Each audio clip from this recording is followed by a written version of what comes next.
राजमाता सिंधिया की 100वीं जयंती पर जनता को प्रधानमंत्री मोदी ने दिया तोहफा, 100 रुपए के सिक्के का लोकार्पण।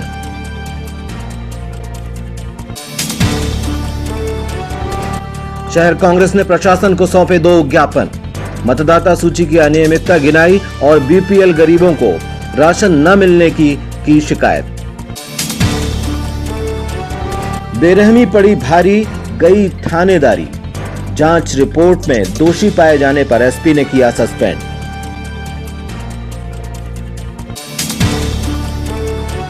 और संत महात्माओं पर हमले से नाराज है संत पुजारी संघ, शोक सभा कर दी श्रद्धांजलि, राष्ट्रपति के नाम सौंपा ज्ञापन। नमस्कार, स्वागत है आपका सिटी हलचल में। दिन भर की तमाम खबरें लिए आपके साथ मैं रिद्धि शुक्ला। और अब शुरुआत करते हैं खबरों की। राजमाता सिंधिया की 100वीं जयंती पर केंद्र सरकार ने 100 रुपए का सिक्का जारी किया है। इस मौके पर जिला भाजपा कार्यालय में दोहरी खुशियां दिखाई दी। राजमाता विजया राजे सिंधिया की जयंती के शतक शुभ अवसर पर 100 रुपयों का सिक्का प्रधानमंत्री नरेंद्र मोदी ने वर्चुअल कार्यक्रम में विधिवत जारी किया। इस अवसर पर छिंदवाड़ा जिला भाजपा मुख्यालय डॉक्टर श्यामा प्रसाद मुखर्जी भवन में जयंती सभा का आयोजन किया गया, जिसमें पूर्व भाजपा जिला अध्यक्ष रमेश बाबा पोफली और पूर्व नगरपालिका अध्यक्ष कन्हैराम रघुवंशी सहित नेता पदाधिकारी मौजूद थे।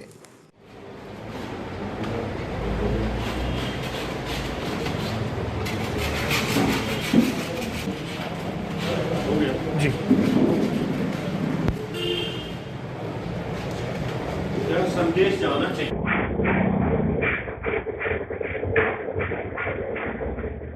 आज भारतीय जनता पार्टी के इस जिला कार्यालय में श्यामा प्रसाद मुखर्जी भवन में भारतीय जनता पार्टी द्वारा आयोजित राजमाता जी की जन्म शताब्दी समारोह के समापन की अवधि पर और यह कार्यक्रम आयोजित किया गया। आज हम सब लोगों के लिए बड़े ही गर्व का विषय है कि भारतीय जनसंघ के संस्थापक सदस्य के रूप में रही राजमाता विजया राजे सिंधिया, जो मुख्यतः ग्वालियर राजघराने से आती है, ऐसी सौम्य और अपना कार्यकर्ताओं के प्रति ममत्व का व्यवहार रखने वाली राजमाता जी का यह जन्म शताब्दी समारोह का समापन दिवस है। और ऐसे अवसर पर हमारे देश के पंत प्रधान हृदय सम्राट माननीय श्री नरेंद्र मोदी जी द्वारा उनके इस जन्म शताब्दी समारोह के समापन अवसर पर 100 रुपए का एक सिक्का अनावरण करके और जो उन्हें सम्मान दिया है, आज भारतीय जनता पार्टी का छोटे से छोटा कार्यकर्ता इस पुनीत अवसर पर अपने आप में आत्मविभोर है, नरेंद्र मोदी जी के प्रति, और हम सम्मान करते हैं, उनका अभिनंदन करते हैं। ऐसे कार्यक्रमों के माध्यम से कार्यकर्ताओं में जोश भरने का जो कार्य किया जा रहा है, वास्तव में इसकी जितनी प्रशंसा की जाए उतनी कम है। आज हम सभी कार्यकर्ताओं ने, नगर मंडल के सभी पदाधिकारियों ने यहाँ पर उपस्थित होकर कन्हैराम जी रघुवंशी, रोहित पोफली, मोरेश्वर जी और हमारे सभी कार्यकर्ता यहाँ पर उपस्थित होकर राजमाता जी का और हम लोगों ने उनके तैल चित्र के सम्मुख दीप प्रज्वलन करके माल्यार्पण करके और उन्हें सच्ची श्रद्धा सुमन अर्पित की। मैं इस अवसर पर सभी कार्यकर्ताओं का, भारतीय जनता पार्टी का अभिनंदन करता हूँ, स्वागत है। डिजिटलाइजेशन के चक्कर में नोटबंदी क्या हुई, सिक्कों का प्रचलन ही धीमा हो गया।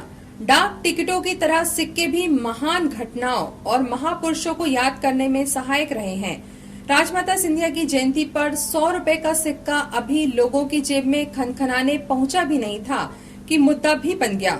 और फिर कांग्रेस, जो कि प्रमुख विपक्षी पार्टी है, उसका सवाल उठाना धर्म भी है, लाजमी भी है। देश के प्रधानमंत्री नरेंद्र मोदी जी ने और उनकी केंद्र शासित सरकार ने यह निर्णय लिया है कि राजमाता सिंधिया जी के नाम पर 100 रुपए का सिक्का जारी किया जाएगा। मोदी जी केंद्रीय सरकार का उपयोग चुनाव, भाजपा चुनाव कार्यालय की तरह कर रहे हैं। पूरे देश को दिखाई दे रहा है, जब पिछले बार बिहार में चुनाव थे तो उन्होंने अरबों रुपए का पैकेज ऐलान कर दिया। इसी तरीके से जिस प्रदेश में चुनाव होते हैं, मोदी जी वहां की योजनाएं लॉन्च करते हैं। ऐसा लगता है कि वो प्रधानमंत्री की तरह कार्य नहीं कर रहे हैं, चुनाव मैनेजमेंट एक मैनेजर की तरह काम कर रहे हैं। अभी तक पूरे मध्य प्रदेश की भारतीय जनता पार्टी लगातार गला फाड़ फाड़ कर चिल्लाती थी कि कमलनाथ जी की सरकार राजा महाराजाओं की सरकार है। आज जब राजमाता सिंधिया पर 100 रुपए का सिक्का जारी हो रहा है, तो क्या ये मान लिया जाए कि भाजपा ने भी राजा महाराजाओं का नेतृत्व स्वीकार कर लिया है? शहर कांग्रेस ने आज कलेक्ट्रेट पहुंचकर प्रशासन को 2 अहम मुद्दों पर ज्ञापन सौंपकर अपनी मांगे रखी हैं। आगामी निकाय चुनाव को देखते हुए राजनीतिक दल अपने फिक्स वोटर्स की चिंता में सक्रिय हो चुके हैं। नगर कांग्रेस ने प्रशासन को ज्ञापन सौंपकर मतदाता सूची में अनियमितताओं की शिकायत की है। वहीं दूसरे ज्ञापन में नगर कांग्रेस ने गरीब जरूरतमंदों की समस्या का उल्लेख करते हुए वार्डवार गरीबी रेखा के नीचे जीवन यापन करने वाले ऐसे जरूरतमंदों की बात उठाई है जिन्हें राशन उपलब्ध नहीं हो पा रहा है। आज शहर कांग्रेस और कांग्रेस के द्वारा हमारा छिंदवाड़ा जिले का मुख्यालय, जहां पर कांग्रेस हर जनहित के मामले को लेकर, हर जनता के मुद्दे को लेकर खड़ी है, इसी तारतम्य में आज हम सभी हमारे शहर कांग्रेस के सदस्यगण, हमारे पार्षद साथी सभी यहाँ उपस्थित हुए। आज 2 समस्याओं को लेकर हम लोग यहाँ पर ज्ञापन देने माननीय कलेक्टर महोदय को आए थे। सबसे पहला जो हमारा एक ज्ञापन था, उसमें मतदाता सूची में जो गड़बड़ियां, अनियमितताएं हुई हैं, उन अनियमितताओं को दूर करने के लिए हम लोगों ने आज ज्ञापन यहाँ प्रस्तुत किया है। ये मतदाता सूची ऐसा प्रतीत होता है कि 2013-14 में बनाई गई है। इसमें जो हमारे मतदाता फौत हो चुके हैं, जिनकी शादी हो चुकी है, जिनका स्थानांतरण हो चुका है, जिनकी बच्चियों की शादी हो चुकी है, जो अन्यत्र वार्ड में रह रहे हैं, उनका नाम भी इस मतदाता सूची में दे दिया गया है। और इसमें अलग से ना मालूम कहाँ के डबल नाम दिए गए हैं। हमने मांग की है जिला कलेक्टर महोदय से कि इस सूची का पुनरीक्षण कराकर, पुनः प्रकाशन कराकर फिर ये जनता के बीच में दी जाए, जिससे आने वाले चुनाव में कोई गड़बड़ी की आशंका ना रहे, क्योंकि इस मतदाता सूची में ऐसा प्रतीत होता है कि इसमें भारी गड़बड़ी होने की आशंका है। दूसरा ज्ञापन हमने दिया है, गरीबी रेखा का जो मामला है, गरीबी रेखा के नीचे जीवन यापन करने वाले जो हितग्राही हैं, उनके साथ सरकार, जो वर्तमान सरकार है, ये एक खेल कर रही है। जैसा मैं आपको बताना चाहता हूँ, चाहे हमारा वार्ड नंबर 2 हो, वार्ड नंबर 6 हो, 5 हो, 17 हो, 20 हो, 23 हो, 31 हो, इन सब वार्डों में कहीं 15 राशन कार्ड, कहीं 20 राशन कार्ड ब्लॉक कर दिए गए। इन गरीबों को इस महामारी के दौर में अनाज नहीं मिल रहा है। राशन वालों ने साफ बोल दिया है कि ये कार्ड ब्लॉक कर दिए गए हैं, जिनसे इनको अनाज नहीं मिल सकता। आज इतनी भीषण परिस्थिति में ये गरीब भटक रहे हैं अनाज के लिए। हम शासन से मांग करते हैं, मध्य प्रदेश की इस सरकार से मांग करते हैं कि ये जो राशन कार्ड छिंदवाड़ा ही नहीं अपितु पूरे मध्य प्रदेश में ये जो तांडव गरीबी रेखा के नाम पर ये खेल रहे हैं, इसे बंद करें और जो सही में, जो वाकई में गरीबी रेखा के हकदार हैं, उनको अनाज देने का जल्द से जल्द प्रयास करें। अन्यथा हम जनहित के मामले को लेकर अब सड़क पर उतरेंगे। अभिषेक ग्रुप के नए प्रतिष्ठान रेनॉल्ट छिंदवाड़ा में आज क्विड के नए अवतार फेयरलिफ्ट मॉडल नियोटेक की शानदार लॉन्चिंग की गई।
क्विड नियोटेक की लॉन्चिंग सेरेमनी में शहर के प्रतिष्ठित व्यापारी, व्यवसायी, जनप्रतिनिधि, अधिकारी व अभिषेक ग्रुप के स्टाफ सदस्य मौजूद थे।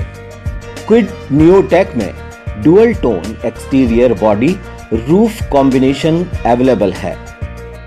यह कार डुअल टोन एक्सटीरियर में उपलब्ध है। बॉडी कलर्ड बम्पर्स हैं, बी पिलर ब्लैक है। एसयूवी स्टाइल में यह कार बहुत ही शानदार दिखाई दे रही है।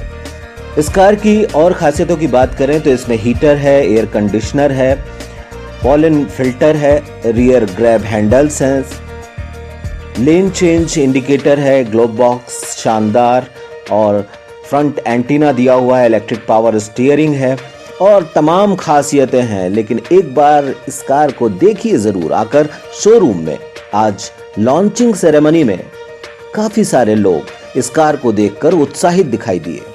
शोरूम सेल्स हेड ने बताया कि आगामी त्योहारों को देखते हुए हमारे पास रेनाल्ट के सभी रेंज उपलब्ध हैं। रेनाल्ट कार की रेंज 3,12,800 रुपयों से शुरू होती है। आप सभी लोगों को सौरभ सिंह जाट रेनो छिंदवाड़ा की तरफ से नमस्कार। आप लोगों का प्यार और आप लोगों का सहयोग हमें मिलता रहता है और ये सहयोग और इस प्यार की उम्मीद मैं आगे भी आप लोगों से करता रहूँगा। आज आपके सामने मैं खड़ा हुआ हूँ रेनो छिंदवाड़ा के सामने। रेनो छिंदवाड़ा की अगर बात करें तो यहाँ पर रेनो की सारे प्रोडक्ट लाइनअप हैं आपके लिए, रेडी हैं डिलीवरी के लिए। और उसके साथ साथ एक खुशखबरी की बात यह है, रेनो की क्विड को तो आप जानते ही, आप लोगों का प्यार उसको रहा ही है। उस रेनो कार ने एक नया प्रोडक्ट लॉन्च किया है जो कि आपके सामने खड़ा हुआ है, रेनो क्विड नियोटेक एडिशन। ये 2 कलरों में उपलब्ध है, gents car blue body with silver roof and silver body with gents car blue roof. जो भी रेनो के एग्जिस्टिंग कस्टमर हैं उनके लिए यहाँ पर ट्रिपल एस सर्विस फैसिलिटी के साथ वर्कशॉप भी अवेलेबल है। तो आप लोगों का स्वागत रहेगा और आप लोगों के प्यार और स्नेह की आगे भी मैं उम्मीद करता रहूँगा। नमस्कार। अपराधियों में पुलिस की दहशत ना हो तो क्राइम बढ़ता है, लेकिन जन सामान्य पुलिस से दहशत में हो तो काम बिगड़ता भी है। लेकिन बात महत्वपूर्ण ये है कि किसी के माथे पर नहीं लिखा होता कि वह अपराधी है या सीधा साधा नागरिक। कमजोर वर्गों के प्रति संवेदनशीलता और मानव अधिकारों का कवच। जी हाँ साहब, पुलिस की नौकरी नहीं, केस सॉल्व भी करना है और पूछताछ प्यार मोहब्बत से। पूछताछ वो भी प्यार मोहब्बत से। यही लास्ट वाला गुण गुढ़ी अम्बाड़ा की थानेदार में ना मिला। चोरी के संदेही की बेरहमी से पिटाई कर दी और वह निकला सीधा साधा जनसाधारण। पुलिस अधीक्षक द्वारा एडिशनल एसपी से जांच कराई गई और प्रथम दृष्टया दोषी पाए जाने पर थाना प्रभारी कविता पटले को सस्पेंड कर दिया गया है। जी, मेरा नाम राजेश बानवंशी है। मोबाइल जीजा जी को मिला था जंगल में, फिर उस मोबाइल को हम उनके फ़ोन लगाने के बाद उनको वापस करने गए दूसरे दिन, जिसमें उनका लड़का सुरेंद्र यादव जी का फ़ोन आया था। उसके बाद उनसे मिले मोबाइल, उन्होंने बोले कि हमने बोले कि हमारे घर आ जाओ, तो उन्होंने बोले कि आप ही आ जाओ, हम पेट्रोल का जो भी खर्चा निकलता है दे देंगे आपको, मोबाइल वापस कर दीजिए। कीपैड वाला फ़ोन था तो मैं वहाँ पे ले गया, दोनों जन गए, हम मोबाइल वापस करे। फिर उसके बाद घर वापस आए। उसके बाद 1 दिन के बाद FIR दर्ज कर दिए, पुलिस वाले ने ले गया हमको और गुड़ी चौकी ले गया। उसके बाद वहाँ पे पुलिस वाले ने हमारे साथ बहुत मारपीट करी, जो कि वहाँ की SI है कविता पटले, उनके द्वारा हमारे साथ बहुत बेरहमी से जुल्म हुआ। साथ में 2 इंस्पेक्टर पुलिस वाले भी थे, कर्मचारी वहीं के, उन्होंने बहुत लाठों से मारा हमें। और क्या डिमांड किया आप? कि अभी तो छोड़ रहा है, बोले परसों के दिन आप 10-10 हज़ार रुपये दोनों यहाँ से जमा कर देना और इधर से ही कार्रवाई ख़त्म कर देंगे, बोले कोई केस नहीं बनाएंगे। ऐसा किसने कहा? ऐसा पुलिस वाले ने कहा। क्या नाम है उनका नाम मेरे को पता नहीं, पर मैं पहचानता हूँ। पटले के द्वारा। हाँ। अभी क्या चाहते हैं सर? हम ये चाहते हैं कि पुलिस वाले को इतना नहीं मारना चाहिए। उन पर कोई कार्रवाई चाहते हैं? जी सर, क्योंकि बहुत ज़्यादा वो मारे, कम से कम मेरे को 120 से ज़्यादा लट मारे, हाथ में भी और रस्सी में बांध के, और लट टांगे सर ऐसे पीछे में और यहाँ से लट बांध दी है। उसके बाद मारना और पाइप में ऐसा एक पुलिस वाला खींच रहा था और मैडम मारी। ये सभी मेरे संघ परिवार से हैं और कल परसों के दिन इनको एक मोबाइल पड़ा मिला था कीपैड बुर्री कला में। तो इन्होंने उस नंबर पे उसका फ़ोन आया तो इन्होंने बताया कि वो मोबाइल हमारे पास है। तो उसका कहना था जिस मोबाइल वाले का कि आप हमारे घर तक ला दो। तो इनका कहना पड़ा कि हम आएंगे नहीं, आप घर से आके ले आओ। तो उन्होंने फिर भी बोला कि हम पेट्रोल का पैसा दे रहे हैं, आप घर ला के दो। तो इन्होंने घर ले आके मोबाइल दे दिया परसों। और कल उन्होंने जिनको मोबाइल वापस किया, कल उन्होंने इनके खिलाफ़ FIR दर्ज करना कहा कि 10,000 रुपये इन्होंने हमारा चुराया, हमें मारपीट किया है और मोबाइल भी हमारा छुड़ाया था, जबकि मोबाइल उन्हें घर ले आके इन्होंने वापस कर दिया। इसमें गुड़ी अम्बाड़ा पुलिस ने इन दोनों को उठाया है लगभग 10:30-11 बजे। इनके साथ इस कदर बेतहाशा मारापीट की गई है कि इनके हाथ पैर पूरे लाल हो गए हैं, ये चलने के काबिल नहीं बचे हैं। और जबकि इस मामले को लेकर अगर पुलिस के पास कोई पुख्ता सबूत था, इनके खिलाफ प्रकरण दर्ज करती, शासकीय कार्रवाई करती, ये कुछ नहीं किया। इनके साथ मारपीट करने के बाद इनसे 10,000 का डिमांड पैसा मांगा और पैसा लेकर फिर पुलिस ने इनको छोड़ी है।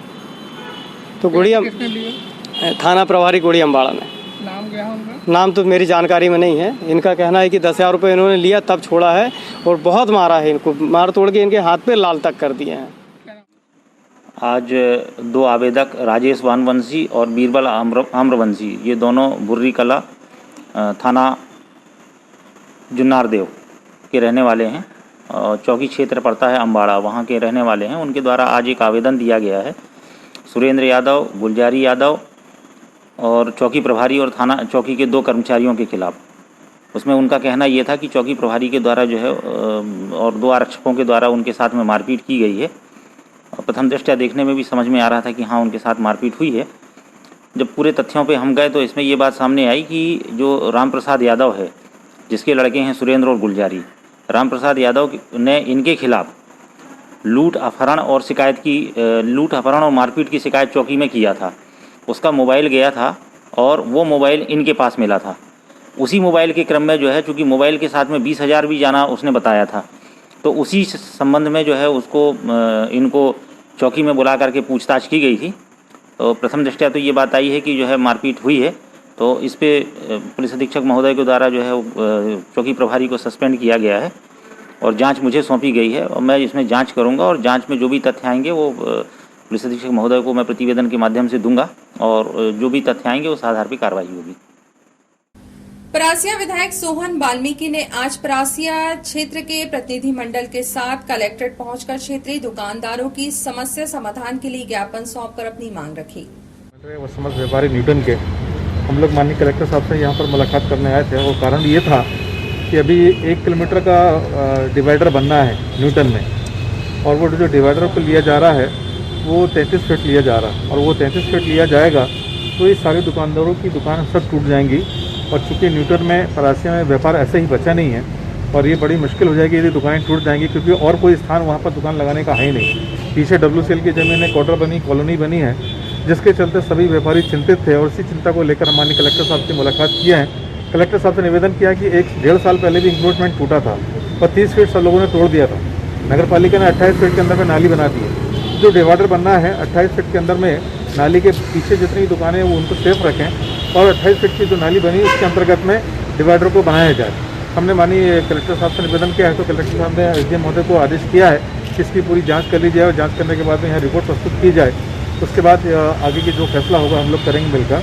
हमने यही निवेदन था कि क्योंकि व्यापार नहीं है व्यापारियों के पास में, यदि इनकी दुकानें टूटती हैं तो निश्चित रूप से ये गरीब लोग व्यापारी हैं, छोटे व्यापारी हैं, इन सबका बहुत बड़ा आर्थिक नुकसान होगा। संत पुजारी संघ ने आज स्वर्गीय बाबूलाल जी वैष्णव को श्रद्धांजलि अर्पित कर 2 मिनट का मौन रखा, जिसके बाद कलेक्ट्रेट पहुंचकर राष्ट्रपति के नाम ज्ञापन प्रशासन को सौंपकर घटना पर शोक व्यक्त किया है। आज इस दुख के प्रसंग में यहाँ पे उपस्थित हुए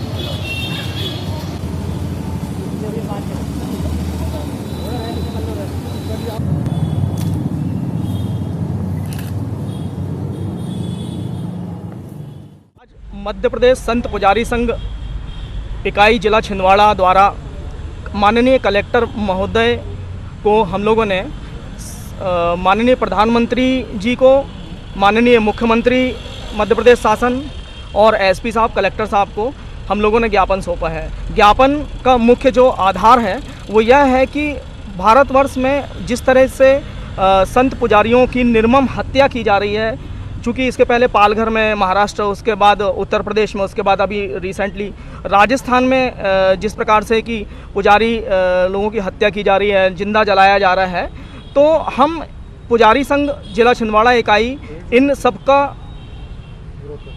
विरोध करते हैं, कड़ा विरोध करते हैं और शांतिपूर्ण भाव से हम आदरणीय प्रधानमंत्री, मुख्यमंत्री महोदय साहब निवेदन करते हैं कि पुजारियों के लिए, जो जहाँ की भारत देश पूरा संत पुजारियों का माना जाता है, साधुओं का देश माना जाता है, और हम सुरक्षा का पुरजोर मतलब स्वागत करना चाहते हैं कि भाई हम किसी भी तरह से हम लोग कैसे सुरक्षित रहेंगे।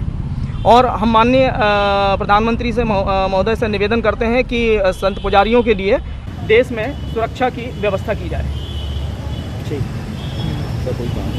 ऐसा कोई कानून बनाए। जिला शासकीय शाला संघ छिंदवाड़ा इकाई ने आज प्रशासन को ज्ञापन सौंपकर गरीब, असहाय व कमजोर वर्ग के बच्चों की प्रवेश प्रक्रिया प्रारंभ किए जाने की मांग की है।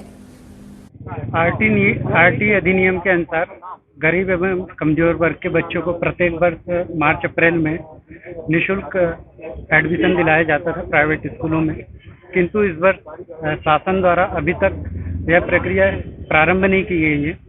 और चूंकि जो एडमिशन होते हैं वो एक एज लिमिट के अनुसार होता है और अभी तक ये प्रक्रिया चालू नहीं होने पर बहुत सारे जो गरीब वर्ग के बच्चे हैं, ST SC के बच्चे हैं, वो प्राइवेट स्कूलों में पढ़ने से वंचित रह जाएंगे। इसलिए हम शासन के समक्ष अपनी बात रखने आए हैं कि इस प्रक्रिया को जल्द से जल्द प्रारंभ किया जाए ताकि ये सभी बच्चों को प्राइवेट स्कूलों में पढ़ने का लाभ प्राप्त हो। अनगढ़ हनुमान मंदिर में श्री विष्णु पुराण कथा सत्संग प्रारंभ है। स्थल पर आज श्री कृष्ण रुक्मणी विवाह की कथा सुनाई गई। और हंस अवतार लेकर के भगवान ने सनत कुमारों को कहा कि देखो, परमात्मा की पूजा करने के लिए, परमात्मा की भक्ति के लिए अगर तुम्हारे पास बाहर की चीजें नहीं भी है तो भी तुम परमात्मा की भक्ति कर सकते हो। बोले कैसे?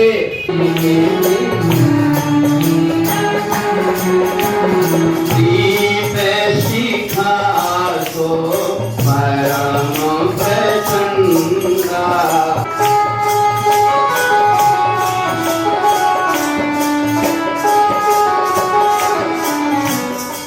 तो दीप शिखा कोई परम प्रचंडा। अगर अपन दिया जलाओ, हवा चल गई तो दिया बुझ जाता है, किसी ने पंखा चला दिया तो दिया बुझ जाता है, परंतु भगवान ने एक आत्मा की ऐसी ज्योति बताया। ये जो दीपक जलाते हैं हम, उसके लिए तेल चाहिए, उसके लिए बत्ती चाहिए, उसके लिए दिया चाहिए, परंतु हमारे श्वास के अंदर अगर हम परमात्मा के नाम को घोल लें तो इसके द्वारा जो दीपक जलता है, फिर क्या होगा पता है? जितनी श्वास लोगे उतनी बार परमात्मा का नाम निकलेगा।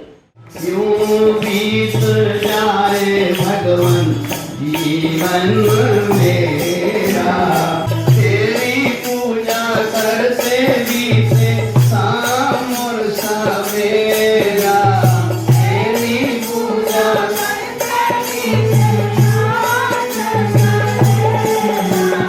हर श्वास में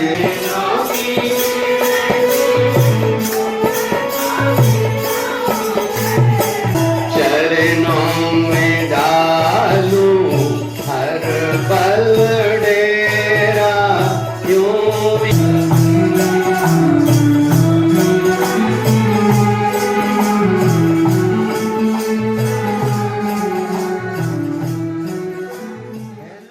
अब इन तमाम खबरों को समेटते देखते हैं सुर्खियां।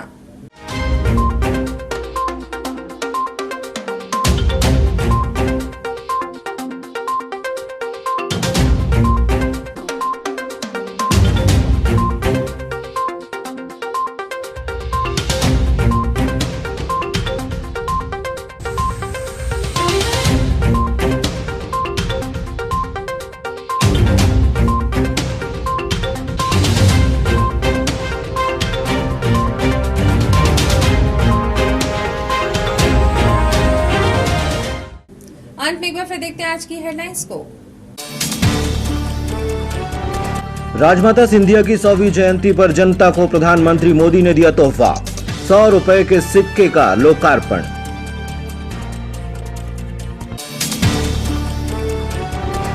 शहर कांग्रेस ने प्रशासन को सौंपे 2 ज्ञापन, मतदाता सूची की अनियमितता गिनाई और बीपीएल गरीबों को राशन न मिलने की शिकायत। बेरहमी पड़ी भारी, गई थानेदारी, जांच रिपोर्ट में दोषी पाए जाने पर एसपी ने किया सस्पेंड।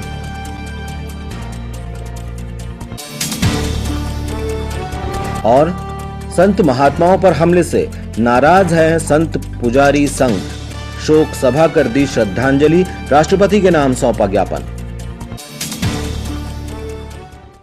इस बुलेटिन में खबरों का सफर 9 फिलहाल यहीं तक था। आप सभी खबरों के साथ फिर होगी आपसे मुलाकात, तब तक दीजिए अनुमति। नमस्कार।